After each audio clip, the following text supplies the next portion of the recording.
মাশাআল্লাহ আমাদের খাবার চলে আসছে। একটা হচ্ছে নুস ফাহাম আর একটা হচ্ছে নুস মাদগুত। খাবারটা মোটামুটি ভালো ছিল, বাদবাকি এখানে আমাদের বাঙালি দুই একজন ভাই ছিল, তাদের ব্যবহারটা আসলে খুব খারাপ লাগছে আমার কাছে, তাদের ব্যবহারটা ভালো লাগে নাই। আসসালামু আলাইকুম রহমতুল্লাহ, কী অবস্থা সবার, কেমন আছেন? আমি শেখ আহনাব বলতেছি মসজিদুল হারাম মাক্কাতুল মুকাররমা থেকে। আমার আরও একটি ভিডিওতে আপনাদের সবাইকে স্বাগতম। আজকে আমরা এসেছি অ্যারাবিয়ান আরও একটি খাবার খেতে, এবং এটা আপনাদেরকে দেখাবো। এটা আরও একটি নামকরা রেস্টুরেন্ট সৌদির, এবং এটার খাবার কেমন বা এটার টেস্ট কেমন এটা সম্বন্ধে আপনাদেরকে জানাবো। চলেন ভিডিওটা আমরা কন্টিনিউ করি।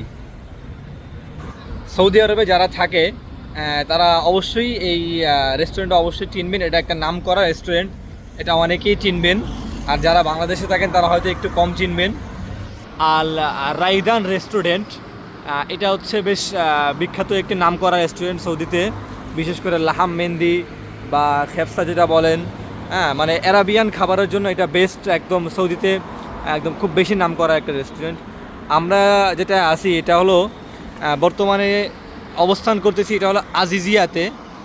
এই যে আজিজিয়া দেখতে পাচ্ছেন, holiday in, hotel holiday in এর সাথেই আছে আলবাইক। তার থেকে একটু সামনে আগায় এসে আপনারা রাস্তার সাথেই দেখতে পাবেন রাইদান রেস্টুরেন্ট। আজকে আমরা এটা থেকে কিছু খাবার খাবো এবং আপনাদেরকে এটা রিভিউ দেওয়ার চেষ্টা করবো। এটাতে আমি আগেও খেয়েছি এবং তারপরেও আরেকবার আজকে টেস্ট করে এবং আপনাদেরকে দেখানোর চেষ্টা করবো ইনশাআল্লাহ। রেস্টুরেন্টের ভিতরে ঢোকার পরেই এই যে দেখতে পাচ্ছেন, এখানে লাইভ রান্না করা হয় এবং এখানে ঢুকে আপনারা অর্ডার করবেন। যদি এখানে বসে খেতে চান তাহলে উপরে যেয়ে খেতে হবে 2 তলাতে, আর যদি আপনারা পার্সেল নিতে চান এখান থেকে পার্সেল নিয়ে চলে যেতে পারবেন। এই যে বাম পাশে সিঁড়ি আছে এবং লিফট আছে, এটা দিয়ে আমরা উপরের দিকে যাই। অবশেষে আমরা চলে এসেছি 2 তলাতে। আপনারা দেখতে পাচ্ছেন এখানে চেয়ার টেবিলেরও ব্যবস্থা আছে, এবং এই যে জায়গাটা এটা হলো যারা ফ্যামিলি নিয়ে আসবে, এরা ফ্যামিলি নিয়ে বসতে পারবেন। এবং এদের পরিবেশটা বা ডেকোরেশনটা বেশ আমার কাছে খুব ভালো লেগেছে।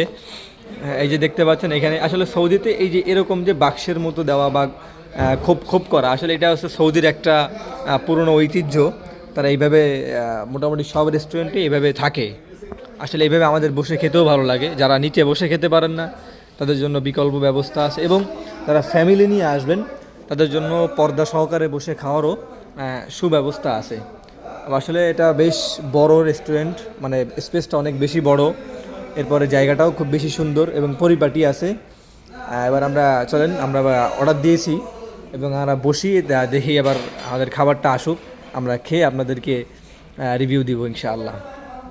মাশাআল্লাহ আমাদের খাবার চলে আসছে। আজকেও আমরা নুস ফাহাম এবং নুস মাদগুত অর্ডার করছি। অলরেডি শুরু করে দিছে ওনারা। চলেন আমরা এটা শুরু করি এবং এটার টেস্ট আপনাদেরকে জানাবো ইনশাআল্লাহ। আলহামদুলিল্লাহ আমরা খাবার শেষ করলাম।